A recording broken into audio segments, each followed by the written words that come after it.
You are listening to From Embers, a weekly show on CFRC 101.9 FM about anarchist and anti-authoritarian ideas and practice. We are broadcasting from the traditional territory of the Anishinaabe and Haudenosaunee peoples on land that has come to be called Kingston, Ontario, Canada because of the thievery and brutality of the Canadian state and its empire-loving parents. From Embers is about fires, some real and some metaphorical. Fires started generations ago and tended to over the years. Little sparks all across this territory that we hope will grow, spread, and engulf the thieving state called Canada and the capitalist system that has plagued this land since the fur trade.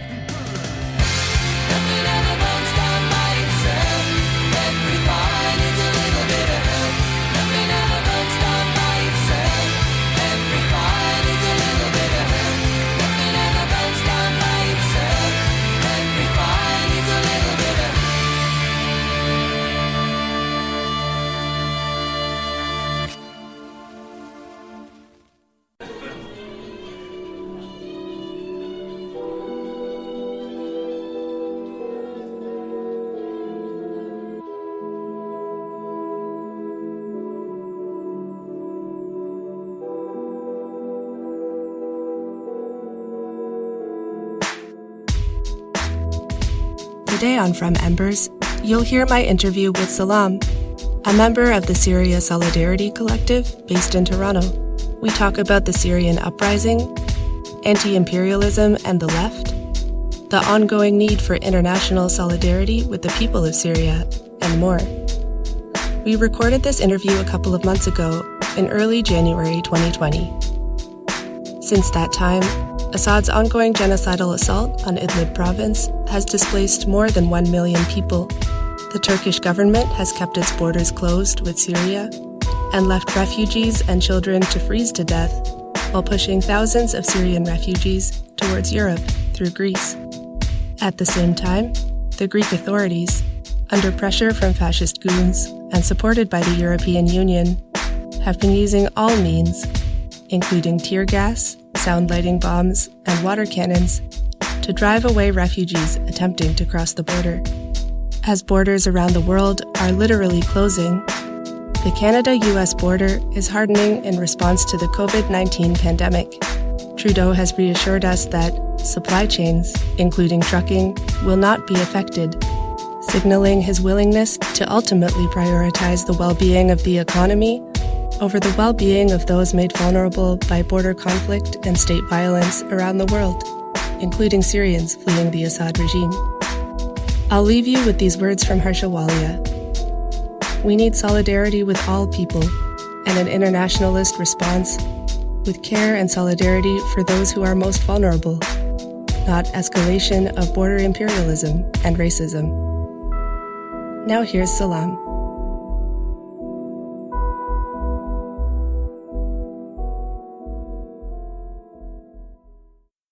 So my name is Salam. I am a Syrian Palestinian. I lived almost entire my life in Syria. Was born in Syria, but for Palestinian parents.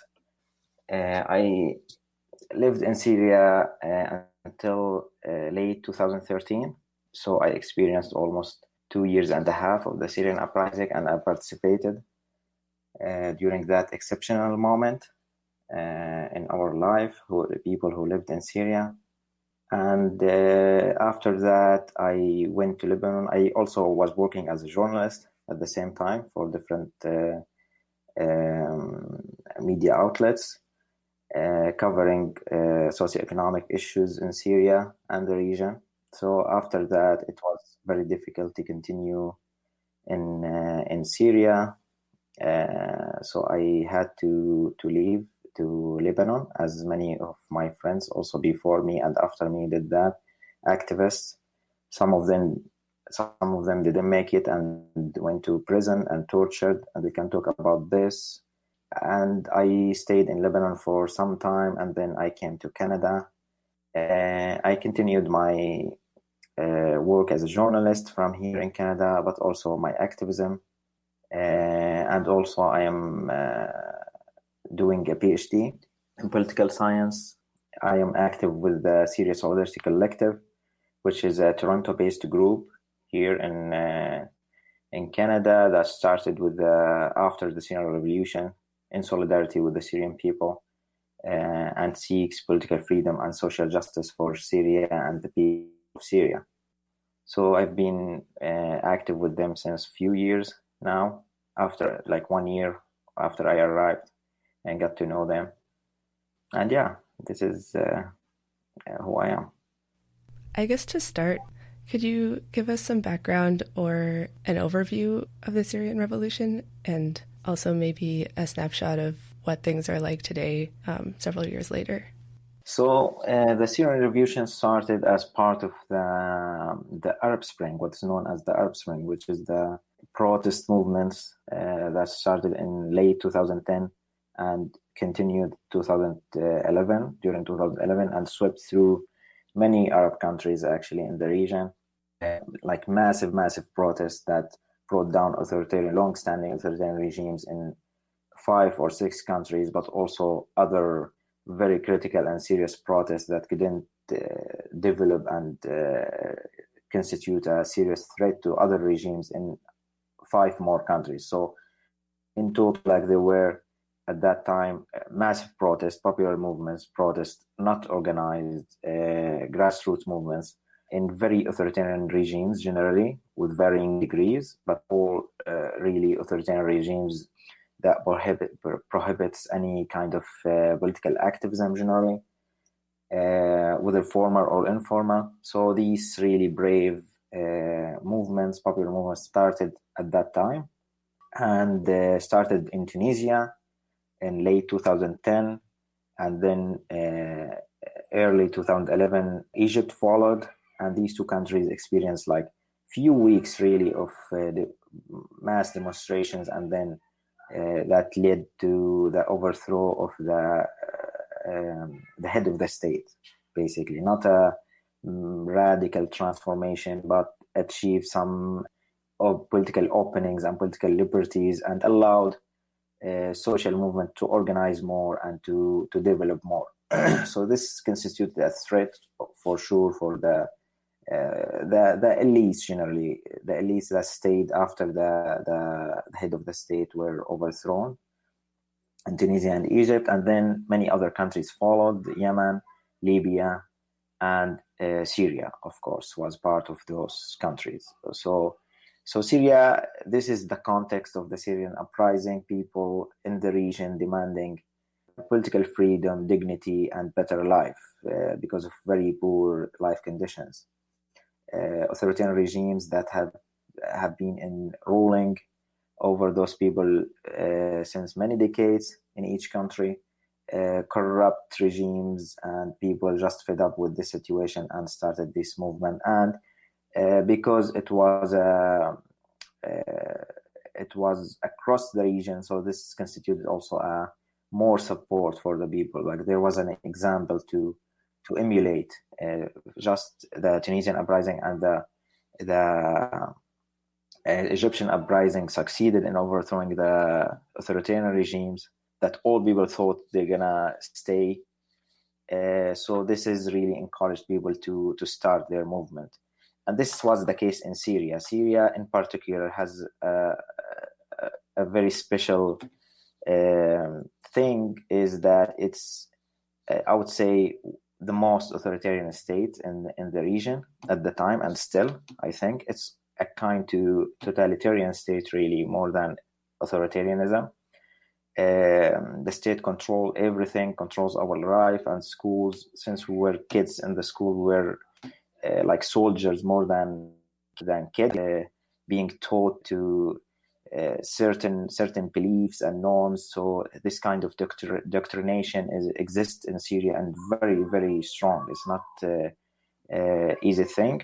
So the fear among the people is very very strong, and this is a big barrier for any social movement. Of course, the regime until the Syrian uprising would not tolerate even the smallest sign of dissent or any kind of opposition groups. So many people throughout the history of the country during the rule of the Syrian regime, which is the Ba'ath Party, one-party rule, since that started ruled the country since 1963, the Ba'ath Party, and then in 1970, within the party there was a coup led by Hafiz al-Assad, the father of the current President Bashar al-Assad.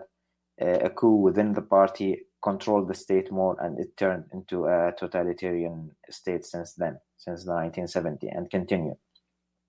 So it was very difficult to start, a movement or an uprising or any kind of dissent. But there was this exceptional moment in the region, which is the Arab Spring, that encouraged people, thought this is the example that we're waiting for. We can do it as as our brothers and sisters in the region did it before us. So they started this protest, but the exceptionalism of the Syrian regime, as I said, proved true. So it was the response of the state violence towards the people on the ground was very different, obviously, from any other authoritarian regime in the region. Can you talk a bit about how that social movement was organized? Yeah, so like from the beginning, as I said, there was no really political opposition, clear and strong political opposition in Syria. That's not allowed. Political dissidents and opponents to the Syrian regime were in prisons or outside, but they're very strongly monitored and followed by state agencies, state security forces. No political parties, of course, just in names, but no actual presence on the ground. So in this sense, and no social movement, like independent social movements or activists. This is, as I said, the people should understand that this is usually not very well understood about Syria, that Syria under Assad, before the uprising and even after, but we can talk about this more later. But before the uprising, it was really totalitarian state. Everything goes through the state security forces. So people can't organize by any way, any means. If you want to have in your home a gathering of more than 15 people for social events or something, you need to get permission from the security forces. A wedding, you need to get a permission from security forces. So everything goes through security forces. The society is controlled very, very strongly, and people are monitored. People fear from each other. This is the culture of fear the regime has created before the uprising, and this, of course, to prevent any kind of organization and any kind of resistance to the state, to the authoritarian regime, very authoritarian regime. So at the same time, there is the other perception about misunderstanding or claim about the Syrian regime that is anti-imperialist, in the sense that we understand anti-imperialism, not just against Western interventions and imperialism, but also, for example, have this supports the well-being of the people. In fact, in Syria, it's the opposite in terms of economic and social issues. During the years of the Bashar al-Assad before the uprising, one decade before the uprising, the regime has conducted a very aggressive neoliberal reforms in Syria that really has caused massive numbers of unemployed, increased the unemployment rates and poverty among people, destroyed rural areas that used to get certain agriculture subsidies and this kind of things. So these subsidies and support from the state institutions decreased and ended during these decades, and at the same time people were not allowed to organize themselves and find solutions for certain problems they're facing, including environmental problems. That's that the drought, for example, that caused lots of displacement. Over between 1 and 1.5 million people were displaced from their rural areas to the surrounding of the cities, the big cities, because of the drought and the corruption of the state that could not do anything, or it was not interested in doing anything at that time. So this is also this misperception about the Syrian regime that is kind of socialist regime among leftists. So this is the background of the lots of political and socioeconomic grievances actually accumulated along during the decade before the revolution and caused people to just burst after the Arab Spring. So people with this kind of real grievances, not able to organize very well, no political parties or social movements that established before and can really organize. So people start just trying to organize by themselves. Individuals start to come together and call for protest using social media at the time. At the beginning, very few people responded just because of this barrier of fear. The consequences are very serious for this. People could just disappear in prison if they go to protest and no one participate, or a few people, and this happened. Like in the first 3 weeks of these calls for protests, people were arrested. Lots of people and my friends were arrested and went to prison. They could stay for years. 10 years. Some people stayed 20 years in prison, including some of my friends or relatives. So before the uprising, but then after that, the uprising started to gather momentum. People started to break this barrier of fear, as I said, to a large degree because of the Arab Spring, the success of the Arab Spring in other countries. So people started to participate more and more, and the state, the regime started to crack down from the beginning. So after the uprising gathered some momentum, the regime started to shoot at people on each demonstration. So after probably 1 month of the Syrian Uprising starting, which was in mid-March 2011, 1 month after that, the protest gathered momentum, and it was a big threat to the regime, and the regime just decided to crack down very viciously and brutally.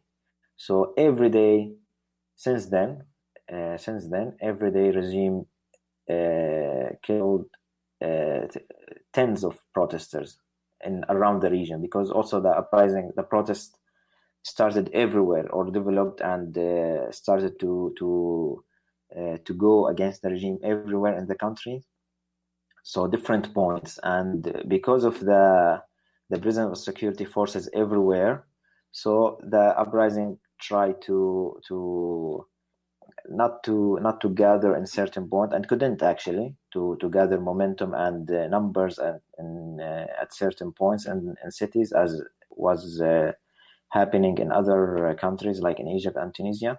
So people start to go protesting in few numbers, but in many areas, like 100 protests at the same time, the same day, each Friday, for example, or sometimes more. It reached 200 protests in different areas of the country, so it can overwhelm security forces and they can't respond. And this succeeded in some way and really led to the protest gathering momentum more and more, but the regime being more brutal and more aggressive towards the protest.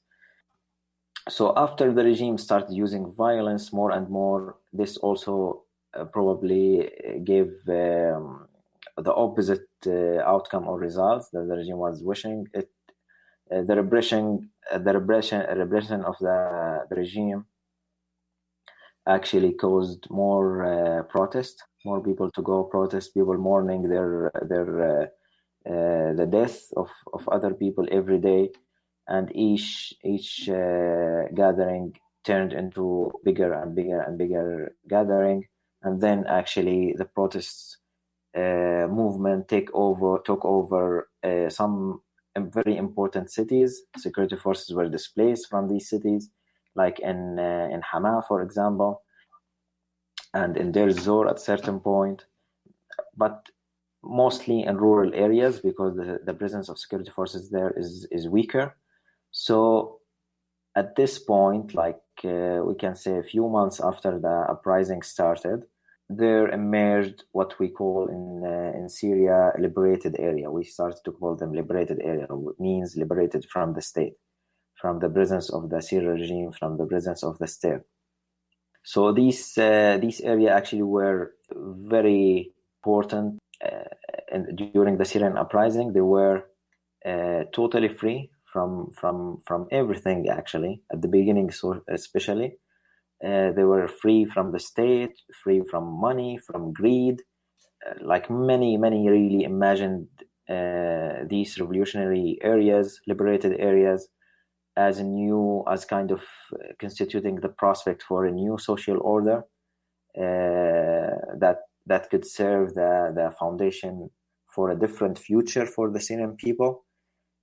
So in these areas also emerged local councils, what we call. People started to organize themselves and they formed local council in different liberated areas.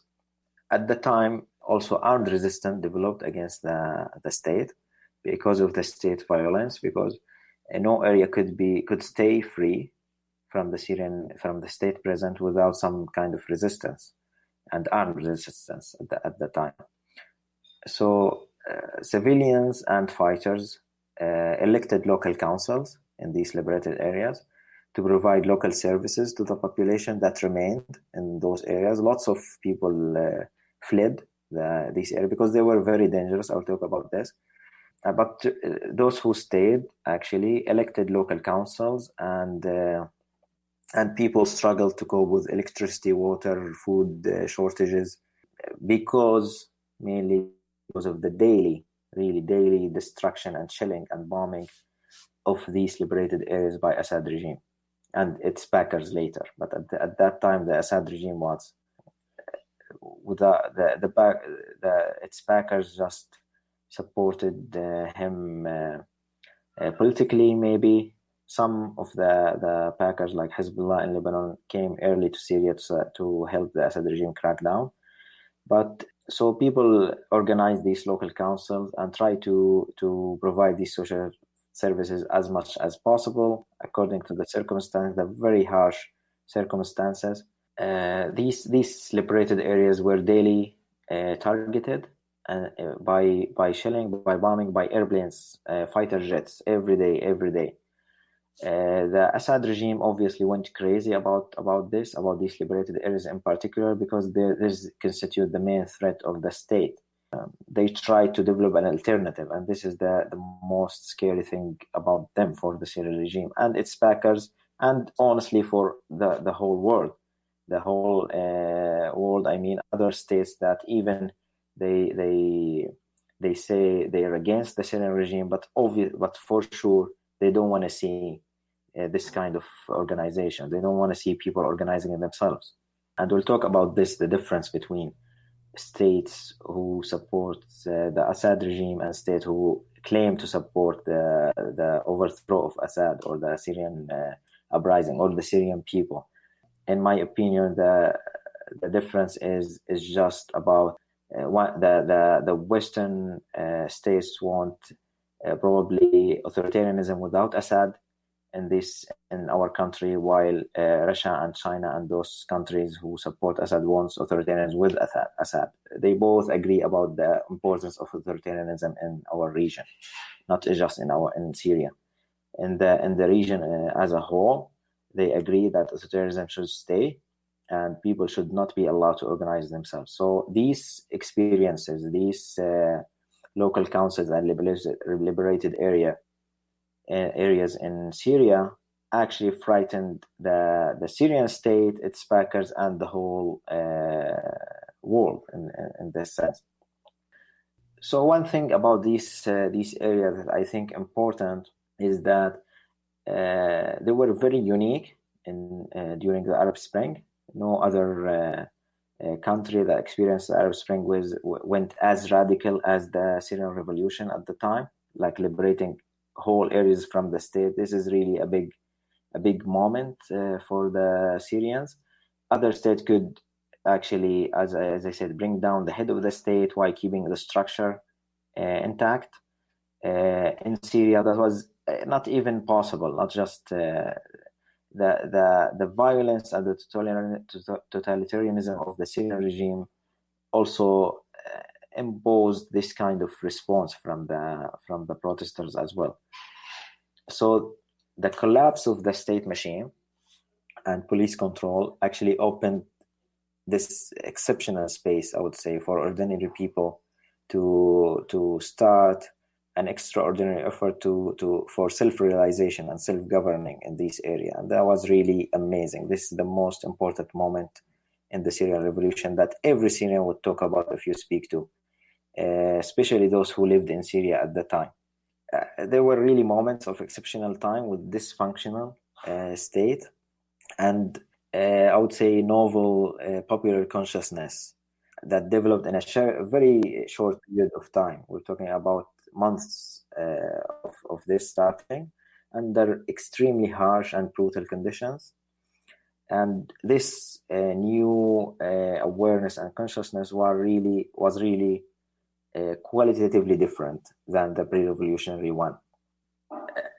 As we say, it was a moment for us in which the old order is collapsing and the new order had not emerged yet, as Gramsci once said, but is emerging in front of our eyes. And this moment, as I said, allowed this opportunity for ordinary people who never before participated in politics, who lived under authoritarian regimes entire their life. As me, I was born under the same family ruling Syria, the same dynasty ruling Syria.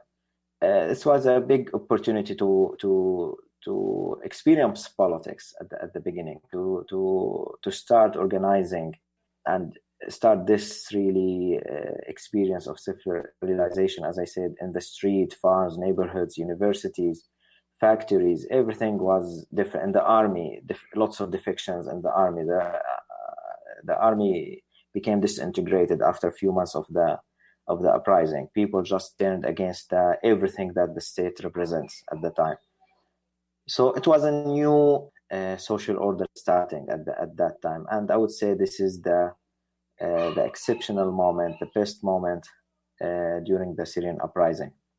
Why do you think people elsewhere haven't maybe appreciated how important that story is, or kind of extended meaningful solidarity to the revolutionary movement in Syria, aside maybe from people in Rojava, who I can ask you about that in a second too? Yeah, actually, like what happened afterwards is important. The developments of the Syrian uprising. It's the social movement, the national democratic social movement in Syria, constantly has been targeted by the Syrian regime and its backers. Those activists who started this experience, who started organizing, were arrested or assassinated or pushed into exile, like me and my friends. And this is very serious. It's not like I was working with a group in Syria, in Damascus. We were in Damascus. And in Damascus, the state was in control. The most strong and powerful presence of the state was in Damascus, the capital. And we were working underground, basically, with a group of youth in certain areas organizing protests. And they were arrested. The majority of our group were arrested. 10 of them, the core group, were arrested, tortured in the Syrian prisons, and tortured to death. So all of them. So this was, and this happened with many other groups. I mean, probably we're talking about hundreds. This is the nature of the Syrian uprising. We're not talking about 3, 4, 5 groups dominating the Syrian uprising. Literally, at least 100 group between civilians and armed, even more than that, over 100 group. And this is partly because, as I said, because of the authoritarianism of the state, not allowing anybody to be organized before the uprising. So people start to experience that during the uprising. So after that, with the violence and everything, the Syrian uprising developed, actually. The social movement was weakened another radical Islamist movement, factions developed with regional interventions, from other countries in the region like Turkey, Saudi Arabia, Qatar, on the supporting certain Islamist movements against the Syrian regime because they thought it's gonna fall, and at the same time other countries supporting the Syrian regime. So it turned into this kind of conflict dominating the picture, where the social movement, the democratic social movement, was squeezed in between. And from that point on, all the mainstream media started to focus on this other conflict, which is more interesting for people to talk about international politics and nation states fighting and conflict. And sadly, we can understand that from the mainstream media and the states around the world, but the left also got engaged in that kind of narrative, So after this point, at the beginning, it was embarrassing for any leftist to support the Assad regime, although it was considered anti-imperialist, as I said. But it was very difficult because it was obvious what was the Assad regime doing. There was peaceful, massive protest around the country, and the state is cracking down and killing people every day. So it was very difficult for any leftist to support that. But after the social movement was weakened and this kind of conflict turned into what seemed to be a proxy war, well, some would say, or the engagement of certain Islamist fundamentalists in the against the Syrian regime. So this narrative, leftist narrative, started to appear that we should support the Syrian regime. We should support the state against these fundamentalists who were supported by the Western government. This is the big narrative, which I would say it's false. It's not true. So in this sense, the main problem with the political stance of the left is denying, for me and for us Syrians and people who are still fighting, both anti-imperialism, and we are both against imperialism and against authoritarianism. This is our stance. The problem with the classical position of the left from Syria now is denying the civilians protesting agency. Millions of people, as I said, protesting and struggling for freedom and dignity. Those people just become agents of external powers in this narrative, but the fact is that those people have never been minority movements. They're the majority of the people against their local regimes. And they represent the democratic aspirations of the overwhelming majority of the population. So at the core of this flawed vision and narrative is reducing politics of the region to geopolitical framework. This is the main problem, in my opinion, to the binary worldview of imperialist, anti-imperialist, without any consideration of the local population, the agency of the people of the region. And it interprets politics only through the lens of relations between nation states, and excludes inner social dynamics. It does not see that the local is absent completely and obscured for an ever greater role of the global and the international politics in the region. So, and this leads to local struggle being reduced to state conflicts, and this would produce this kind of narrative, like ignoring the movement, social movement, even if it's weak.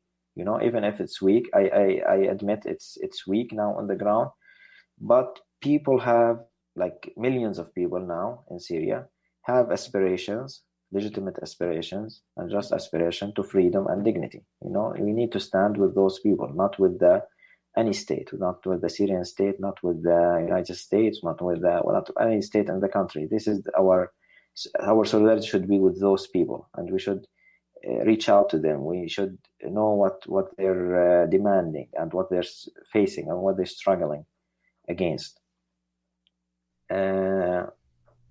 This is, I would say, it's very frustrating, honestly. It's very frustrating and disturbing. This narrative, it comes from certain circles of the left, not all parts of the left, obviously, But unfortunately, some to see that when civilians in the global south, when they demand democratic future in a regime controlled by anti-Western dictator, so no matter how brutal or fascist that dictator or that regime, those people are immorally opposed or rejected. Their demands just ignored, because this authoritarian state that oppresses those people since decades, it's considered anti-Western, and this is really, we need to reconsider this kind of thinking about solidarity and support.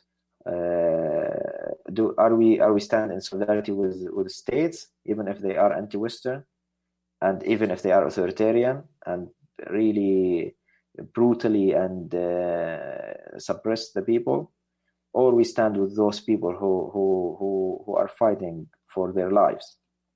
And this narrative, I would end with that. This narrative actually justifies the oppression of the state, to reduce politics to just international politics and ignore the suffering of the people. It justifies the authoritarianism in the region and the brutal repression of the ordinary people in countries considered anti-imperialist. It leads, as it is now, from parts of the left against the Syrian people, the Syrian in Idlib, for example, now, and many parts of the Syria. The result becomes a dehumanization campaign, targeting those people who are really, really the poorest and most vulnerable civilians. So this is the sad thing about this.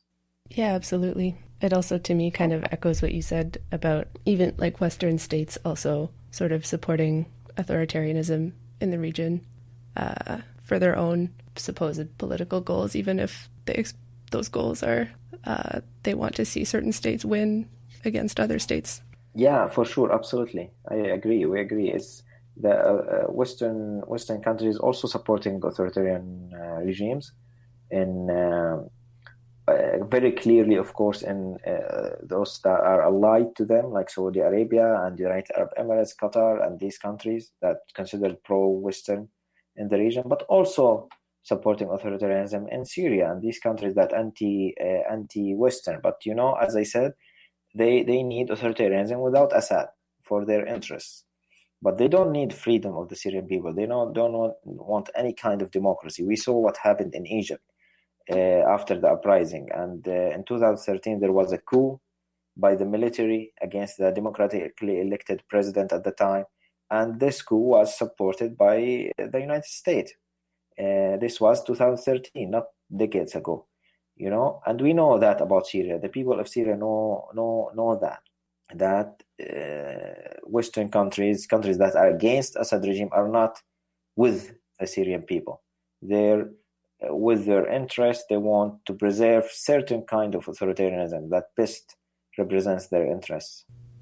You're listening to From Embers on CFRC 101.9 FM, or the podcast version, which you can find at fromembers.libsyn.com. Could you tell me a bit about the solidarity organizing that you're involved with in Toronto, and about the Syrian Solidarity Collective? So, as I said, the Syria Solidarity Collective is a Toronto-based group started after the Syrian Uprising, and it started in solidarity with the Syrian Uprising, actually, to support the people, to amplify their voices outside the country.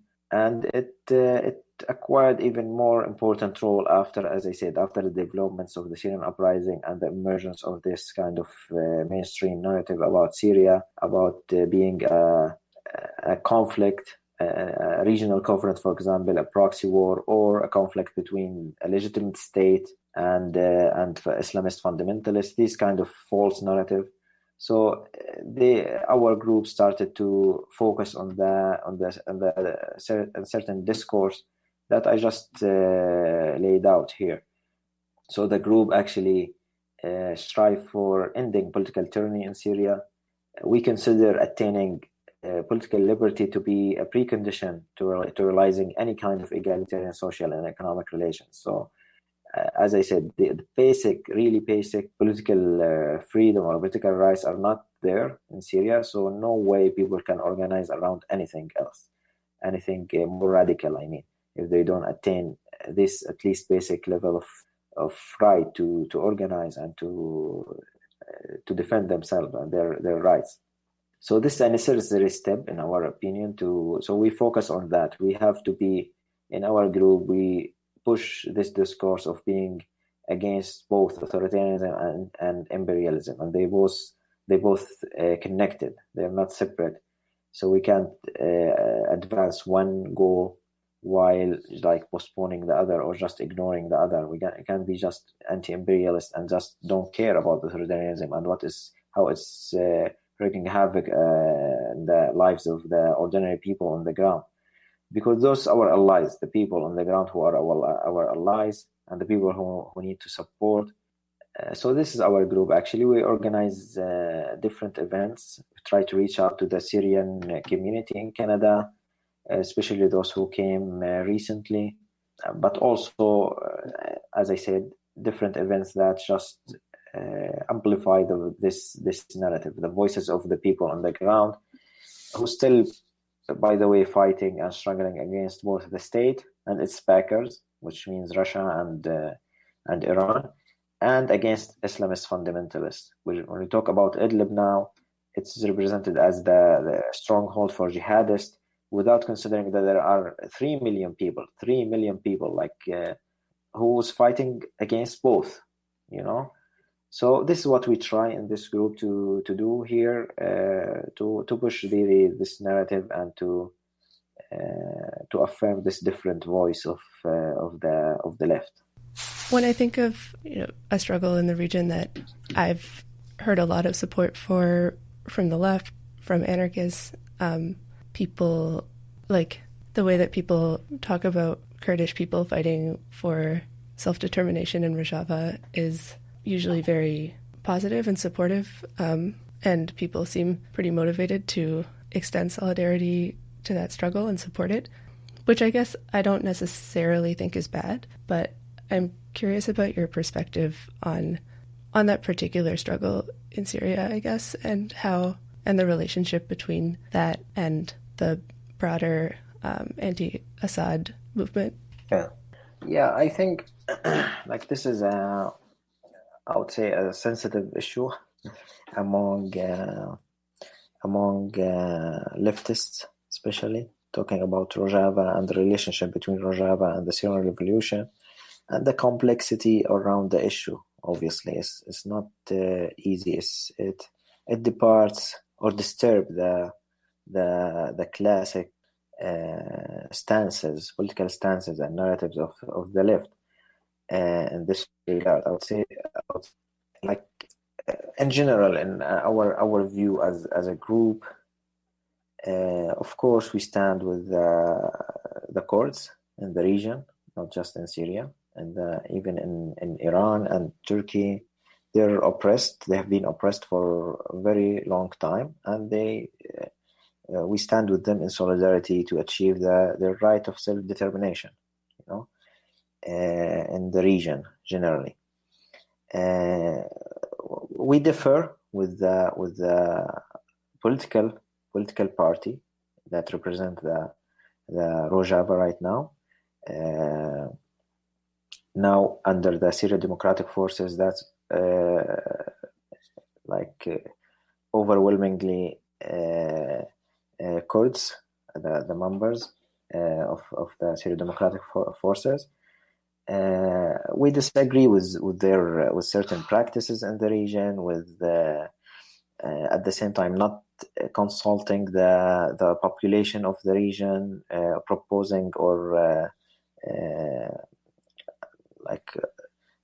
a certain political future of the region without the necessary consultation and consideration of the people on the ground who are from different backgrounds and ethnicities, the majority of the people in that Rojava region now, they don't call it Rojava, even the Syria Democratic Forces. They stopped calling Rojava, but the majority of people are Arab at that enclave or territories, these territories. So this requires more participation and consultation with the people on the ground, in our opinion. There are lots of authoritarian practices against people on the ground, but also against other parties, and even Kurdish parties, other than this particular party. We're not necessarily against. We see lots of positive things with this experience. We can understand why and how. This is a very long-standing and old political party. So, and they managed to keep this area safe from the bombardment of the Syrian regime and other liberated areas, as I said. It came as a negotiation between the Syrian regime and this party, and it stayed like this, and then it came under the protection of the United States, as you know. And this is as I said, it's not an easy thing to understand a narrative. We understand the support that they get from almost all leftists around the world, but it's also, we know, and all people know, that it's supported by the United States. They participated with the United States in the war on terror, something we viciously against upholding this kind of thinking and narrative, the war on terror, and even among, and this is the disturbing thing for us, even among leftists, among anti-war movements, this is considered a good war. No voices. Now you can hear all the people are angry and taken to the street against any American action against Iran with the recent developments, and we're with that, But when the United States bombed cities, like destroyed the whole cities in Syria, like Raqqa and Mosul in Iraq, to fighting ISIS, claiming that fighting ISIS or liberating the area from ISIS, no voice came from these circles, anti-war movements and the left, because this is considered a good war. And this is the more disturbing thing about the developments of the narrative of the left and the war movement. I see our like this region is have many different communities, political but also ethnic communities in the region, northeastern Syria, and this requires more consultation, democratic consultations, and the self-determination of the people should be extended to the people of the entire region. Not just the Kurds. This is our points.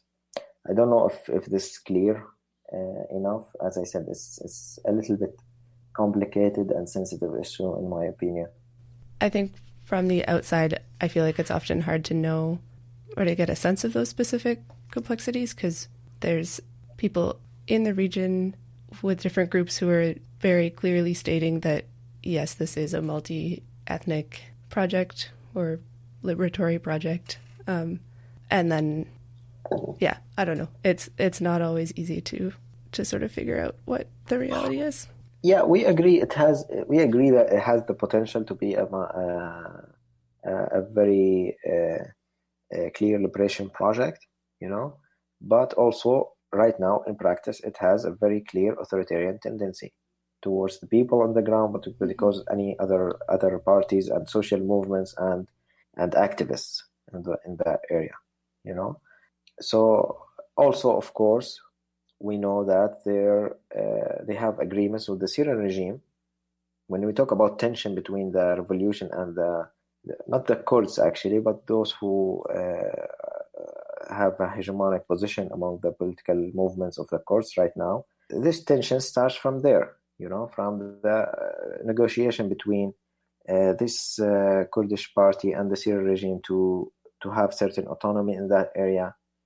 And then all the support they got from other countries, including the United States. And the Syrian state, the Syrian genocidal state, it's not just a state, is the main enemy of the Syrian people. So, of course, this tension is going to come up. But at the same time, we understand that it's complicated. We don't hold a very simple position. We understand that there is a massive threat to the Kurds and the life of the Kurds from Turkey, from certain Islamist factions. We understand that it's difficult. It's not easy to just take stances that we see that there are implications, very, very serious implications for the lives of civilians in that region, for the lives of Kurds. But also we had to see the picture from different directions and different angles. We don't hold a very simple stance on this issue, like saying we support this project totally. We don't have any any opinion against it or restrictions or things. No, we have actually a lot. We can't just state our position like against or with, For sure, yeah.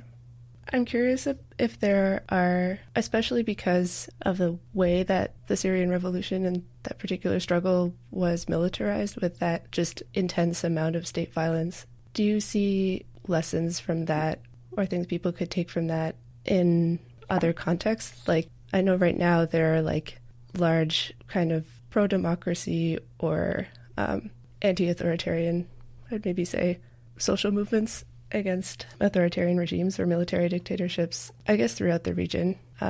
What do you have thoughts about that? Yeah, sure. There are like theoretically speaking, yes, there are lessons to be learned from that. Armed struggle for sure weakens massive social movements. Like street power is weakened by armed struggle because this is the nature of armed struggle. It's elitist to some degree, or developed to a way to be more organized around certain groups.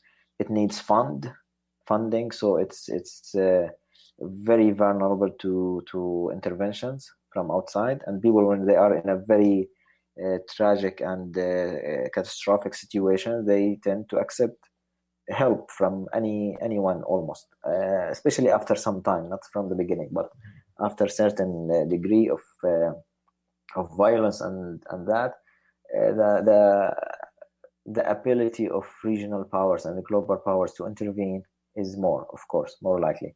So this is a lesson to be learned. It's not an easy choice to make, to take and to go to armed struggle against the state. I think the power of the people, the ability to mobilize, this weakens the ability to mobilize people, armed struggle or violence in general. But as I said, this is theoretically. Like you can say that social movements in the Arab Spring, in the second wave of the Arab Spring, we can say about Sudan in the last few months, during the last year actually, or the whole last year, managed to overthrow the head of the state, and they stayed in the street, talked to the street, and fought their battle within in many months. It took probably 8 months of popular mobilization on the street, and state crackdown, of course, violence from the state.